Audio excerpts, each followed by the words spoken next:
ማህደር ከመሞቷ 2 ቀን በፊት የምትሰራበት ቡና ቤት ሄጄ አግኝቻት ነበር። እና ምን አለች? አዲሷ ሙሽራ በተደጋጋሚ እገልሻለሁ እያለች ታስፈራራኛለች ብላ አልነገረችኝ። ይሄን ማመን ትችያለሽ? አንቺ መግደልሽን የሚያሳይ የሆነ ማስረጃ ይዛለች። ስለምን ማስረጃ ነው የምታወሪው? አጸደ ማህደርን አንቺ እንደገደልሻት እርግጠኛ ሆና እያወራች ነው። ያለምንም ማስረጃ ደግሞ እንደዚህ አትልም። እናማ አንቺ የሚያደረግሽው ነገር ካለ አስቢበት እያልኩሽ። እሷ የፈለገችው ነገር መናገር ትችላለች። እሺ እኔ ከደሙ ንጹህ መሆኔን እስካወቅኩኝ ድረስ በቂ ነው። ንጹህ ነኝ ስላልሽ ብቻ እኮ ፖሊስ አይለቅሽም። እነሱ እኮ ትንሽ ማስረጃ ነው የሚፈልጉት። እንዴ እኔ ባላደረኩት ነገር ምን አይነት መረጃ ነው ሊያገኙብኝ የሚችሉት? ለምሳሌ በስለት አይደል የሞተችው?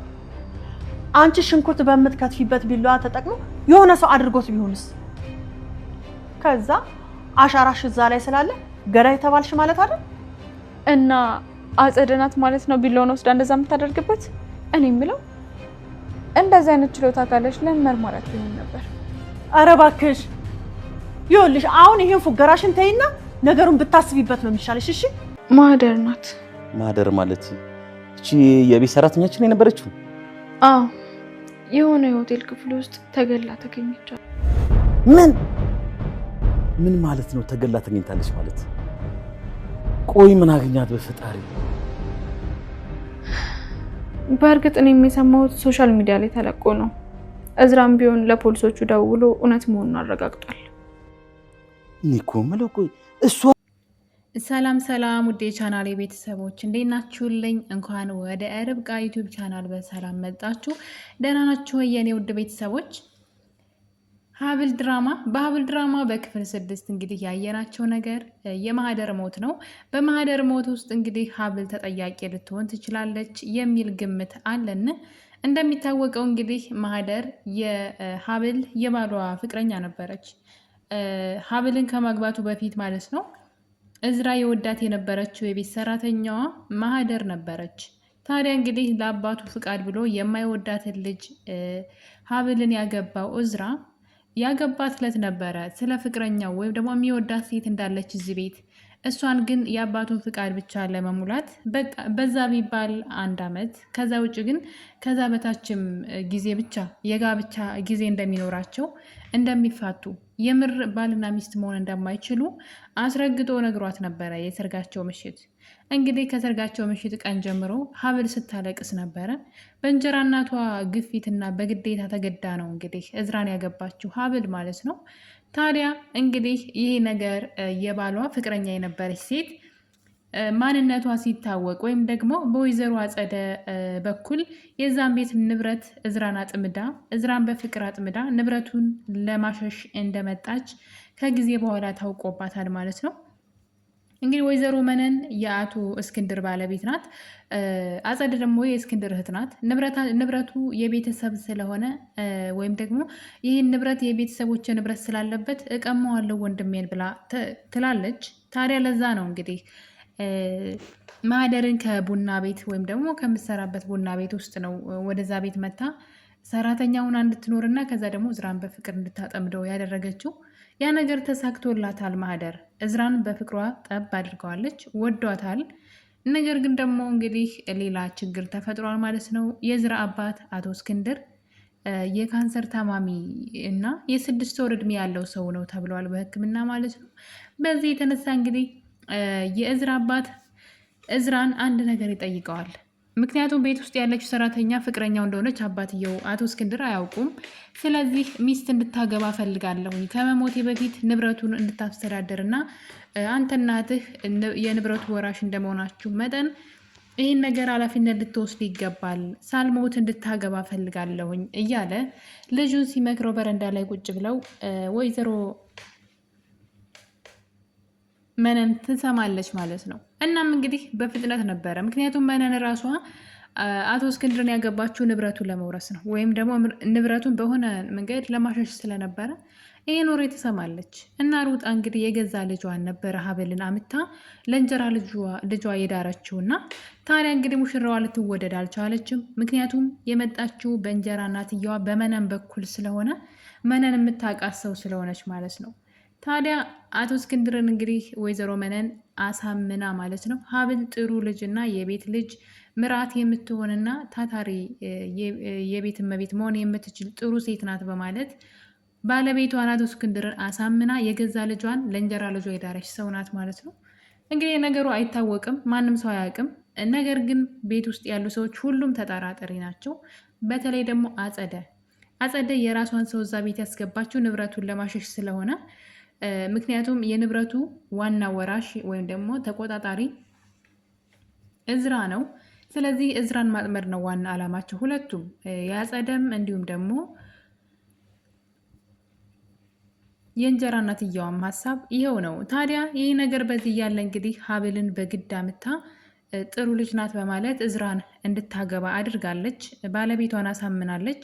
ባለቤቷ አቶ እስክንድር ደግሞ ልጁን ይቺ ልጅ እንድታገባ ፈልጋለሁ ጥሩ ልጅ ናት በማለት ነው እንግዲህ እዝራ ሳይፈልጋት ሀብልን ሳይወዳትም ሳይፈልጋትም ለአባቱ እድሜ ሲል አባቱ ትንሽ እድሜ ነው ያለው እና ደስተኛ እንዲሆንለት አባቱ ብሎ ነው ያገባት። ነገር ግን ደግሞ ለድራማ ነበረ። እንግዲህ ሀብል እዝራን ካገባች በኋላ ግን የእናቷን ወይም ደግሞ የእንጀራ እናቷን ፍቃድ የምትሞላ ልጅ ሆና አልተገኘችም። ጭራሽ ከዛ ተቃራኒ ሆና ለዛ ቤት የምትቆረቆር ልጅ ሆናለች። በዛ ላይ ደግሞ እዝራ እውነቱን ከመጀመሪያውም ነግሯታል። ፍቅረኛ አለች፣ ስለዚህ ከኔ ጋር ተስፋ እንዳታደርጊ አባቴ በሕይወት እስካለ ድረስ ብቻ ነው ብሏት ነበረ። እንግዲህ ሀብል እዛ ቤት ከመጣች በኋላ በሁሉም ዘንድ ከእዝራና ከአባትየው ውጭና ከእንጀራ እናትየዋ ከወይዘሮ መነን ውጭ ማንም ሰው አያከብራትም፣ አይወዳትም። ሁሉም ሰው እንደ ጥላት ነው ያያትና ነገር ግን እሷ እንግዲህ ጥሩነቷን ቀጥላለች።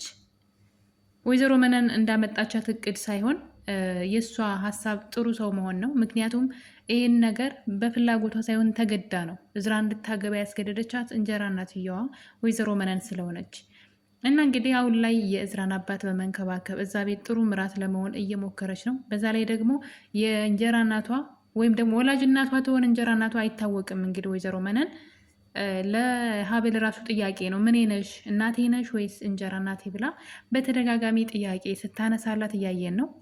የገዛ ልጇን እንግዲህ በዚህ መጠን ለገንዘብ ብላ አሳልፋ የምትሰጥ ጨካኝ ሰው ናት ወይዘሮ መነን። ሲበዛ ገንዘብ ትወዳለች። እና እንግዲህ ሀብል አሁን ላይ የእዝራን አባት መንከባከብ ጀምራለች። ያለው የ6 ወር እድሜ ብቻ ነው በህይወት የመኖር አቶ እስክንድር። ለዛም እንግዲህ አባትየውን ደስተኛ ለማድረግ እየሞከረች ነው። ሰውየውም ደግሞ በእሷ በጣም ደስተኛ ናቸው። አንቺን ለልጄ በመምረጤና አንቺን እንዲያገባ በማድረጌ በጣም ደስተኛ ነኝ ብለው እንግዲህ በጣም ነው የሚወዷት የሚያከብሯት ማለት ነው።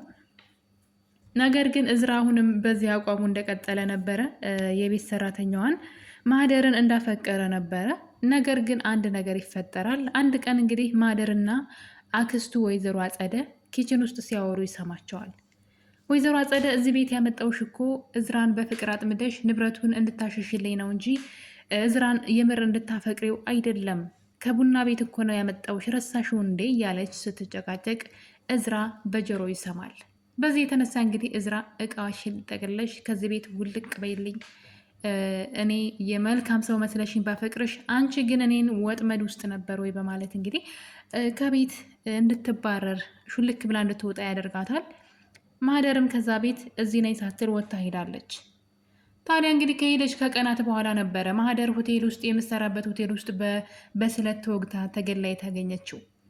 ይህን ነገር እንግዲህ መጀመሪያ ያየችው ወይዘሮ መነን ነበረች። ኢንተርኔት ላይ ነበር፣ ሶሻል ሚዲያ ላይ ያየችው። ይህን ነገር ለሀብል ወስዳ አሳይታት፣ ሀብል በነገሩ በመደንገጥ እንግዲህ ለእዝራ የማህደርን መሞት ሶሻል ሚዲያ ላይ እንዳየች ትነግረዋለች። እሱም በጣም አዝኖ ነበረ። በሚያሳዝን ሁኔታ ግን ነገሩን ወደ ሀብል እያዞሩት ይገኛሉ። እንግዲህ ከዚህ ነገር ጀርባ ምናልባት ወይዘሮ አጸደ ልትኖርበት ትችላለች። ወይዘሮ አጸደ ሙሽራዋን ሀብልንና ወይዘሮ መነንን እንጀራ እናቷን ማለት ነው ሁለቱ እዛ ቤት እንዲወጡ እየሰራች ነው ያለችው። ምክንያቱም እነሱ ተቀናቀኟ ናቸው። የዚህም ቤት ንብረት እሷም ትፈልገዋለች። ስለዚህ እነሱም እንደዛው ነው ሀሳባቸውና እነሱን ከዚህ ቤት ለማስወገድ እንግዲህ ምናልባትም ማህደርን አስገድላት ሊሆን ይችላል የሚል ሀሳብ አለኝ። ያመጣቻት ለራሷ እቅድ ነበረ። እቅዷ ስለተነቃባት ስለታወቀባት ማህደርን ከዚህ ቤት ተባራለች። እሷ ብቻ ናት የቀረችው። ታዲያ እንግዲህ ማህደርን እነሱ እንደገደሉ አስመስላ እዚህ ቤት ለማስወጣትና ለማሳሰር ያሰበች ይመስለኛል። በእርግጠኝነት የወይዘሮ አጸደ እጅ ከማህደር ሞት ጀርባ ይኖራን ብዬ አስባለሁ። ምክንያቱም ደግሞ ወጥመድ ነው ይሄ ነገር ለሀብል ማለት ነው።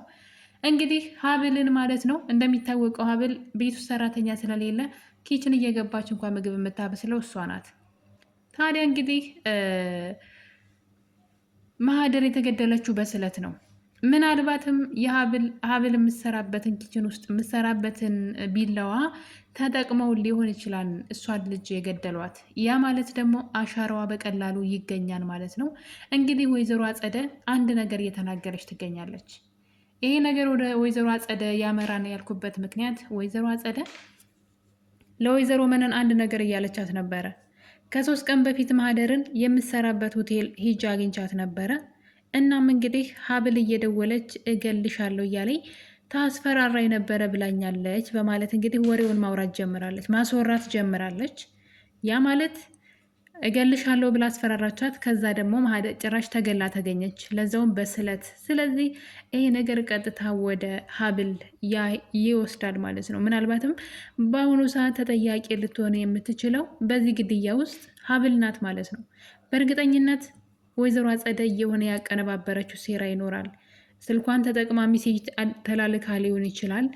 የምሰራበትን ቢላ ተጠቅማ ሊሆን ይችላል። ያ ማለት አሁን ላይ ተጠያቂ የምትሆነው በዚህ ግድያ ውስጥ ሀብል ናት ማለት ነው። በእርግጥ ሀብል ቤት ውስጥ በነበረች ጊዜ ማህደር ቤት ውስጥ በነበረች ጊዜ ለእሷ ነበር የምታግዘው። እንደውም ወይዘሮ መነን እያሰቃየቻት እንደሆነና ችግር ላይ እንደሆነች ለእሷ አግዛ ስትናገር ነበረ። ስለ እሷ ጥሩ ነገር ነው የምትናገረው። ተደባድበው ያውቃሉ። ምክንያቱም በወይዘሮ አጸደ ግፊት ማለት ነው ማህደር የእነሱ መኝታ ቤት ውስጥ ገብታ እዝራን አፈቅረዋለሁ በማለት በሙሽራዋ ፊት ወይም ደግሞ በሚስቱ ፊት ታወራለች። በዚህም ምክንያት እንግዲህ ተደባድበው ነበረ። ከዛ ውጭ ግን እዛ ቤት ሀብል ከማህደር ጋር ምንም አይነት ጸብ የላትም። እንደውም በጣም ነው ለእሷ የምታግዝላትና ከወጣች በኋላ ግን እንግዲህ ወይዘሮ አጸደ ያወራችው ነገር ትንሽ ያስፈራን ማለት ነው። ነገሩ ቅንብር ወይም ደግሞ የተቀነባበረ ነገር ሳይሆን አይቀርም። ይህን ነገር ለሀብል ወጥመድ ነው። እንግዲህ ሀብል እያንዳንዱ መረጃ ከተገኘባት ቀጥታ እስር ቤት ነው የምትገባው። ወይዘሮ መነንም እዛ ቤት አትኖርም። ልጇ ሰው ገላለች፣ ያመጣቻት ሰው ገላለች። እና እንግዲህ በጣም በሚያሳዝን ሁኔታ ከእዝራ ጋር እየተቀራረቡ እየተዋደዱ እየመጡ ነበረ። ሀብልና እዝራ ወደ ፍቅር እያመሩ ነበረ። ነገር ግን አሁን ላይ ነገሮች የተበላሹ ይመስለኛል። ወይዘሮ አጸደ የሆነ ተንኮል ያቀናበረች ይመስለኛል። እሱም እንግዲህ ሀብልን ገዳይ ለማስመሰል ስልኳን ልትጠቀም ትችላለች በእርግጠኝነት። ሀብል ደግሞ ይህን ነገር ስለማጠረጥር ቼክ ላታደርግ ትችላለች ስልኳን ራሱ ሌሎች ነገሮችንም ብቻ እሷ እንደገደለች የሚያስብሉ መረጃዎችን ያቀነባበረች ይመስለኛል ከንግግሯ እንደተረዳሁት። በዛ ላይ ደግሞ በዛን ዕለት ደግሞ እንግዲህ ሀብል የወይዘሮ መነን ልጅ እንደሆነች ያኔ ትውለዳት አትውለዳት ባይታወቅም እሷ ግን ከልጅነቷ ጀምራ እንዳሳደገቻትና አድራሻቸውንም ስማቸውንም ቀይረው እዛ ቤት እንደመጡ እንግዲህ የሚያሳይ መረጃ ተገኝቶባቸዋል። ይህ ነገር ተጠቃሎ እንግዲህ ሀብልን ተጠያቂ ሊያደርጋት ይችላል ብዬ አስባለሁ። ይህ ግን የወይዘሮ አጸደ ተንኮልና ሴራ ነው ብዬ አስባለሁኝ። ምክንያቱም በአሁኑ ሰዓት እሷ ተሸንፋለች፣ ያመጣቻት ልጅም ደግሞ ከዛ ቤት ተባራለች። እቅዷ ተበላሽቷል። በዛ ተናዳ ምናልባት እሷ አቀናብራው ሊሆን ይችላል ብዬ አስባለሁ። በቀጣይ በሀብል ድራማ እንግዲህ ማን ነው ተጠርጣሪ በማህደር ሞት የሚለው በጣም አጓጊ ነው። እናንተም ሀሳብ አስተያየታችሁን ኮሜንት ላይ አስቀምጡ። ስለነበረን ቆይታ አመሰግናለሁ። በሌላ በአዲስ ቪዲዮ እስከምንገናኝ መልካም ጊዜ